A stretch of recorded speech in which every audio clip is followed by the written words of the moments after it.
Hey, Falcons fans, we need to talk. And I'm not gonna sugarcoat this one. You know that feeling when you're watching a horror movie and you're screaming at the screen because you know something terrible is about to happen? That sick feeling in your stomach when all the pieces start falling into place and you realize the protagonist made all the wrong moves?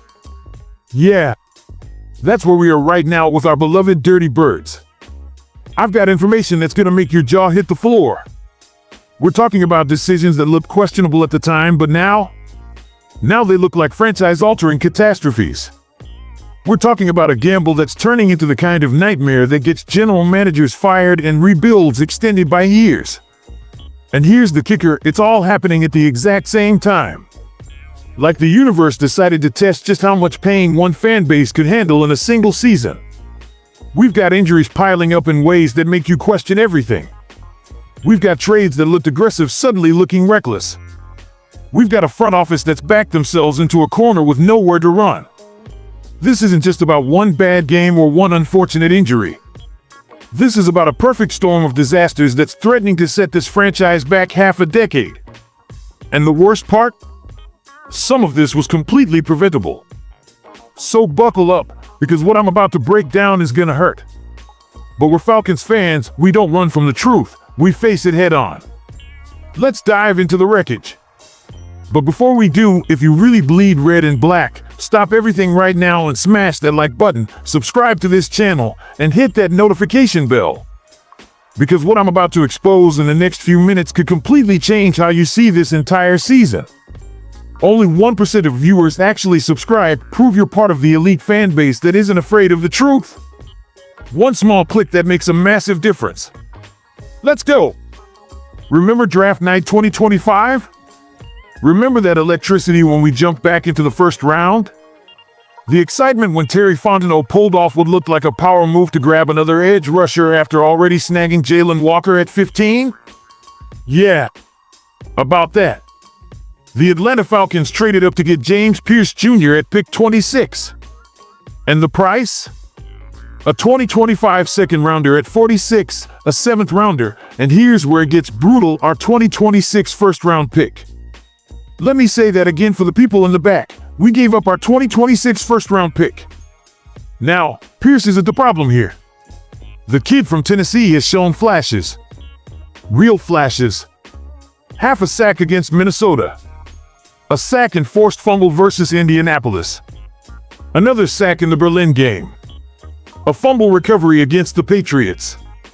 In isolation, these are promising signs from a 21-year-old rookie.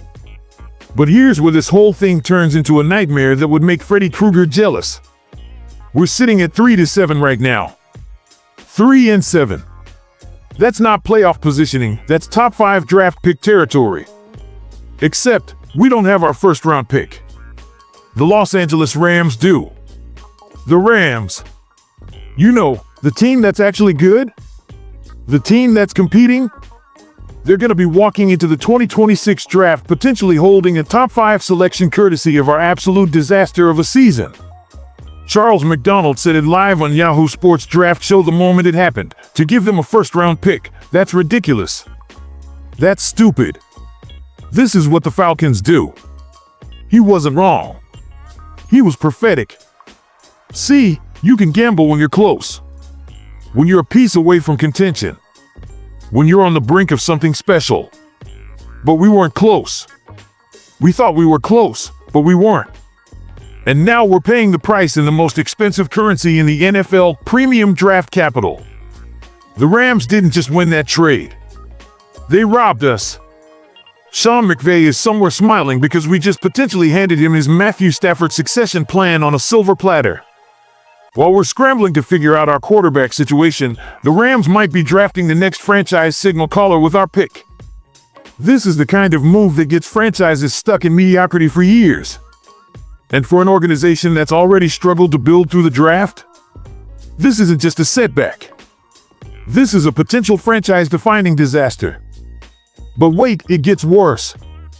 Oh, it gets so much worse. Week 11. Panthers game. We're already reeling from 5 straight losses, desperately trying to salvage something from this season. And then it happened. Michael Penix Jr. goes down. Third quarter sack. Left knee. And not just any injury, we're talking about aggravating a bone bruise and knee sprain from earlier this season.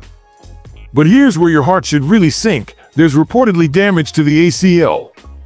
Potential full reconstruction for the kid we took 8th overall just last year. Let me paint you the picture of what we're losing here. Penix came in and actually showed us something in those first 3 starts that got Kirk Cousins benched. There was hope. Real, tangible hope that maybe, just maybe, we'd found our guy. The gunslinger we've been dreaming about since the Matt Ryan era ended. But the stats tell a harsh truth. In 9 games as starter, he's 3-6. Completion percentage of 60.1%, that's 30th in the NFL. 9 touchdowns, 3 picks. An offense that ranks 16th in total yards and 27th in scoring. These aren't the numbers of a savior. They're the numbers of a struggling rookie who needed time to develop. Time he's not going to get now. And here's the part that should terrify every Falcons fan. This is potentially his 3rd serious knee injury. 3rd. At 23 years old. The injury history that scared some teams away from him in the draft? It wasn't just draft smokescreen material, it was legitimate concern. Right torn ACL at Indiana in 2018. Another right torn ACL in 2020. AC joint separation in 2021. And now this.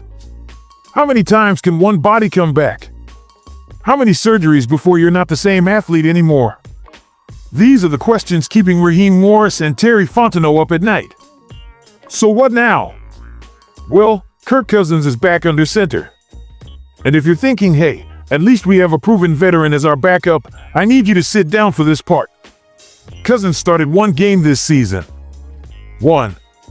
Against the Dolphins. You know what happened? We lost 34-10. He completed 21 of 31 for 173 yards and 0 touchdowns. The team managed just 213 yards of total offense. In our own building. Against a 1-win team. It was embarrassing. Brutal. The kind of performance that makes you wonder if the 37-year-old has anything left in the tank. And remember, Cousins allegedly requested a trade out of Atlanta when Penix took his job. So now we're rolling with a veteran who doesn't want to be here, who looked completely washed in his only start, and who's our only option for the rest of this lost season. This isn't going to get better. This is damage control at best. We're not rallying to make a playoff push. We're playing out the string with a quarterback who's already mentally checked out. And just when you thought it couldn't get worse, Drake London is hurt too. PCL sprain. Out at least a week. The one guy who was having a career year, catching 60 passes for 810 yards and 6 touchdowns, averaging 90 yards per game. Gone. Let's talk about the receiving corps situation because it's actually insane. Kyle Pitts still hasn't lived up to being the 4th overall pick, 47 catches, 434 yards, 1 touchdown. Bijan Robinson is a stud with 506 receiving yards, but he's a running back. The big 3 of London, Pitts, and Robinson account for 77.7% of our receptions and 78.4% of our receiving yards. Who else is there? Darnell Mooney has 16 catches for 224 yards after posting 992 yards last year. Why? Because apparently he's been playing with a broken collarbone that the team just casually revealed. A broken collarbone. And they had him out there trying to play through it. Ray McLeod got cut after the wide receivers coach got fired following that 30-0 embarrassment against Carolina in Week 3. Casey Washington, David Sills, Kaderil Hodge, not one of them has 100 yards receiving on the season. This isn't a depth chart. This is a cry for help. Here's where we are, Falcons Nation. And I need you to really absorb this. We're 3-7 with 5 straight losses. Our starting quarterback who showed promise might need his 3rd ACL reconstruction. Our backup quarterback is washed and doesn't want to be here. Our number 1 receiver is hurt. Our receiving corps is decimated. Our best player is a running back who might start looking for the exit. And we don't have a 1st-round pick to help fix any of this. the Los Angeles Rams are going to walk into the 2026 draft with a potential top 5 selection that should be OURS. While we're scraping together late-round picks and hoping for miracles, they're going to be selecting elite talent that could have been wearing red and black.